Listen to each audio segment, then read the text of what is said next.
Olá, bom dia. Meu nome é Analice Albuquerque, eu sou estudante da Universidade Federal da Paraíba, do curso de Psicopedagogia, e o trabalho que eu venho trazer hoje é intitulado como Práticas de Leitura em Família no município de João Pessoa. Ele foi orientado pela professora Emily Buriti Dias, e o trabalho ele se advém de uma pesquisa de iniciação científica durante o ano de 2022 e 2023, pelo projeto integrador Alfa, que tanto faz parte a pesquisa quanto a extensão e a monitoria, e ele enquadra-se na área temática de neurociência e educação.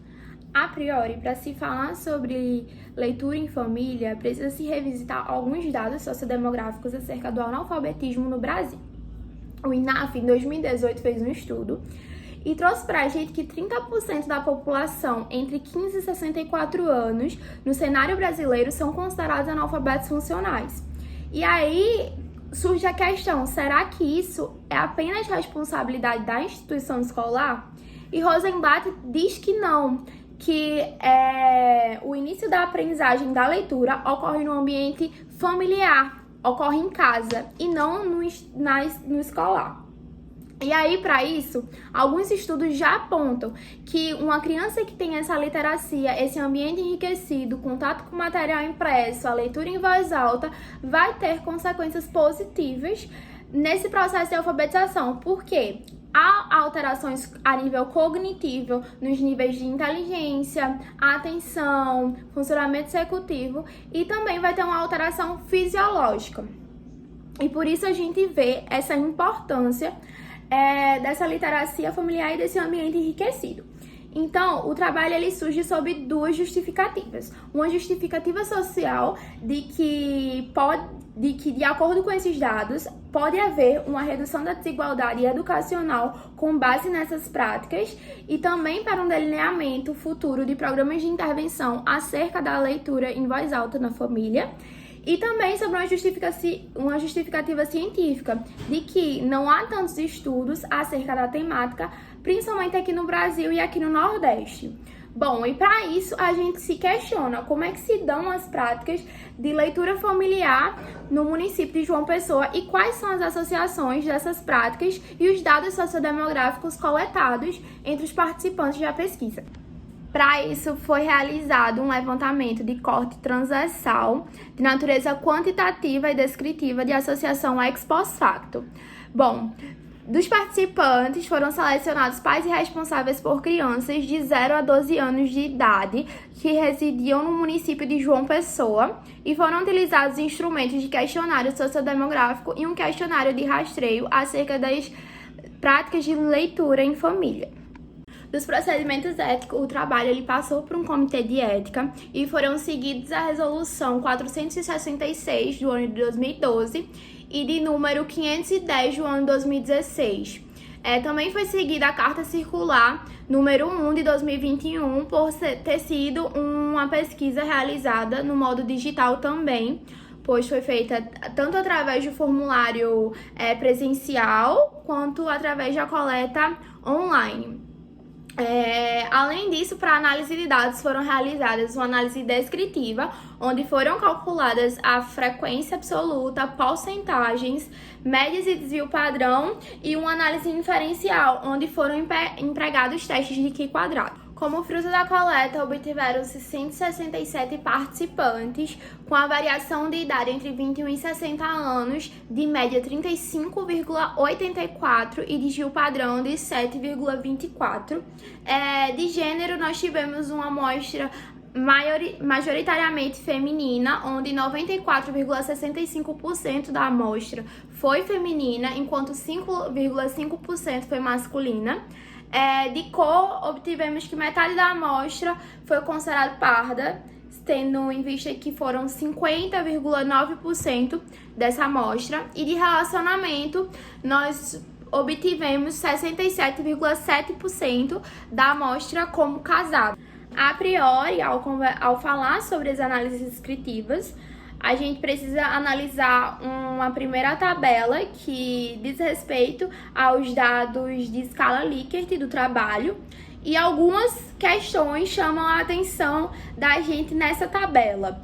A pergunta 7 comparado à pergunta 13, porque a pergunta 7 diz respeito à frequência de leitura para criança, enquanto a pergunta 13 diz respeito à frequência de contação de histórias. Isso é, o que diferencia de uma para outra é o apoio do material impresso. E a pergunta 13, ela é respondida com maior frequência. Então, os pais, eles costumam mais contar histórias para as crianças do que ler. E aí a gente discute acerca da falta do material impresso. Essa prática pode estar ocorrendo porque os pais, eles não têm acesso a esse material, eles não compram, não adquirem. Outra questão que a gente pode trazer é justamente sobre a pergunta 16, que é sobre a frequência de explicar o significado das palavras que o seu filho ainda não conhece no texto. Se a gente vê que as práticas que menos ocorrem nessa tabela é essa leitura em voz alta, como que uma das práticas que mais ocorre é explicar esse significado das novas palavras, se o ponto inicial é ler para a criança. Outra questão que a gente traz sobre uma pergunta que não está nessa tabela, mas está dentro do estudo e está bem descrita, é que 10,8% dos pais, eles dizem ler diariamente para os seus filhos quando questionados com opções temporais de leitura. 82,6% dos pais responderam de forma positiva quando gostavam de ler para as crianças, numa pergunta dicotômica, no caso de sim ou não. Além disso, quando questionados sobre as barreiras para o ampliamento dessas práticas de leitura em família, os pais apontam que as principais são a falta de tempo e o cansaço devido às atividades do trabalho. Além disso, a gente também consegue ver que os pais, eles reconhecem do porquê ler para os seus filhos, pois isso não aparece como uma barreira, mas ainda se há essa falta de prática aqui no município de João Pessoa. Partindo para as análises inferenciais, foram selecionadas algumas variáveis, tanto sociodemográficas quanto do próprio questionário. E as análises sociodemográficas selecionadas foram escolaridade, nível socioeconômico, quantidade de filhos repartido em 2 grupos, um filho e mais de um filho, perfil de situação civil entre casados e não casados e perfil de vínculo empregatício entre empregados e não empregados. Bom, as questões selecionadas do questionário foram o apreço pela leitura, o acesso ao material impresso, a frequência de contação de histórias, duração do tempo de leitura e frequência de leitura em dias semanais. Quando analisadas variáveis por escolaridade, a única que se houve significância foi o apreço pela leitura em voz alta, ou seja, quanto maior a escolaridade desses pais, mais se havia esse gosto pela leitura, enquanto todas as outras variáveis não se demonstraram de associação significativa. No nível socioeconômico, houve significância entre a associação pelo apreço pela leitura, acesso ao material impresso e frequência de leitura em família, isto é, quanto maior esse nível socioeconômico, maior esse apreço, esse acesso ao material impresso, o que já era de se esperar, e a frequência de leitura em família. A quantidade de filhos não houve nenhuma variável que foi de associação significativa. E o perfil de situação civil, que é algo que não aparece bem na literatura, teve diversos pontos de discussão, inclusive, pois diversas variáveis foram de cunho significante. O apreço pela leitura em família, a contação de histórias, o acesso ao material impresso e a frequência de leitura em dias da semana foram de associação significativa. Esse ponto, como eu havia dito anteriormente, entre grupos de situação civil, não aparece na literatura científica. Então, é algo que se deve ser discutido, até pelo resultado que se vê nesse estudo.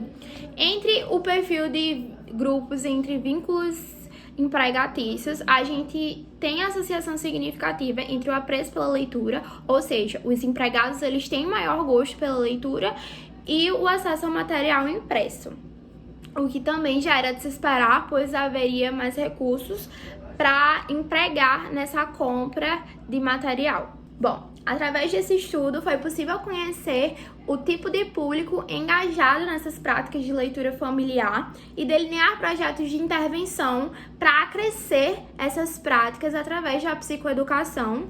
Espera-se que esse estudo ele possa contribuir com profissionais tanto da educação quanto as famílias que participaram e também que possa contribuir com o cenário científico, tendo em vista que não é um tema tão explorado.